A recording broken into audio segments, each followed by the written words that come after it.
ఉప ఎన్నిక జరుగుతున్నటువంటి నేపథ్యంలో కొంతమంది మాజీ ఉద్యోగ సంఘ నాయకులు అవాకులు చవాకులు పేలుతూ జూబ్లీహిల్స్ నియోజకవర్గంలో ప్రచారం చేయడం అనేటటువంటిది నేను తీవ్రంగా ఖండిస్తున్నాను.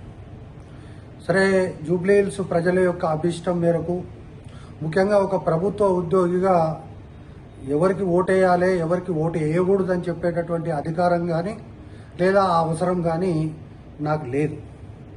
కానీ ఆ యొక్క ఎన్నికల యొక్క ప్రచారం సందర్భంగా ఒక మాజీలు అనేటటువంటి ఒక డకోటా బ్యాచ్ పోయి రేవంత్ రెడ్డి గారి పైన అవాకులు చవాకులు పేలడాన్ని నేను తీవ్రంగా ఖండించదలుచుకున్నాను. రేవంత్ రెడ్డిని ఓడించండి అని చెప్పి మీరు ఉద్యోగులకు పెన్షనర్లకు ఇచ్చినటువంటి పిలుపును నేపథ్యంలో నేను తప్పకుండా దీనిపై స్పందించాలని చెప్పి నేను డిసైడ్ చేసుకున్నాను.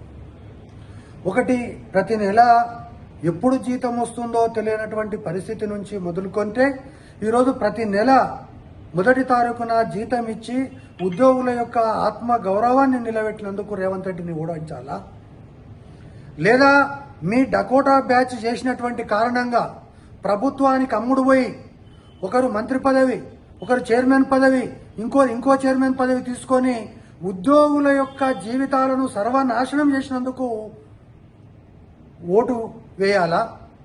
మీరు జూబ్లీహిల్స్ నియోజకవర్గం పోయి ప్రతి ఓటర్ని కాళ్ళు పట్టుకుంటామంటున్నారు. ఆ జూబ్లీహిల్స్ నియోజకవర్గంలో ఉన్నటువంటి ఓటర్ల కాళ్ళు పట్టుకునేదానికంటే ముందు ఈ రాష్ట్రంలో ఉన్న 10 లక్షల మంది ఉద్యోగ ఉపాధ్యాయ కార్మికుల యొక్క కాళ్ళు కడిగి మీరు చేసినటువంటి తప్పులను ఒప్పుకోవాలని చెప్పి నేను డిమాండ్ చేస్తున్నా. దేవిప్రసాద్ గారు, మీరు చాలా ఎక్కువ మాట్లాడుతున్నారు. ఈరోజు రాష్ట్రంలో ఉండేటటువంటి ఉద్యోగ ఉపాధ్యాయుల యొక్క పరిస్థితికి ఆనాటి బీఆర్ఎస్ ప్రభుత్వం కారణం కాదా అని చెప్పి నేను అడుగుతున్నా.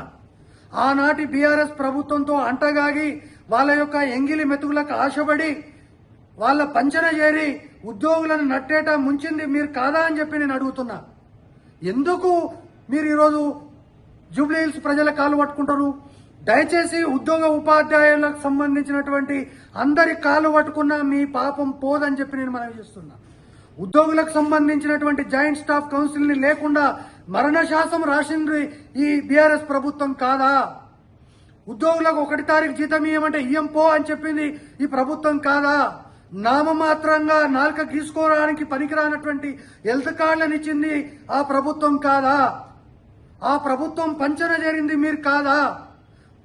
తెగించి కొట్లాడినటువంటి తెలంగాణ ఉద్యమకారులకు ఇంక్రిమెంట్ పేరు మీద కేవలం ఇంక్రిమెంట్ స్పెషల్ పే కింద ఇచ్చి దానికి తాబేదారులుగా వ్యవహరించింది మీరు కాదా?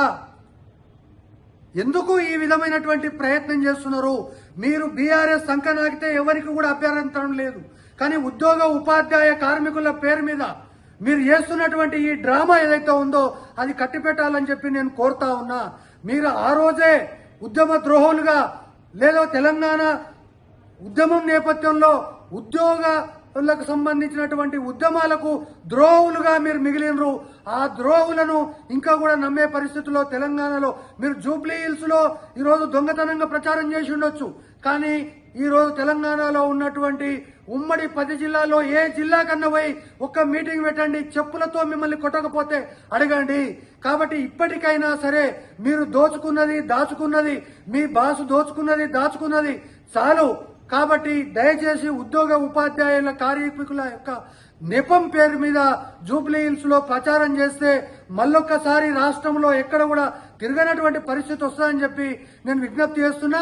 నా పేరు doctor P Madhusudan Reddy, inter విద్యా జేఏసీ చైర్మన్.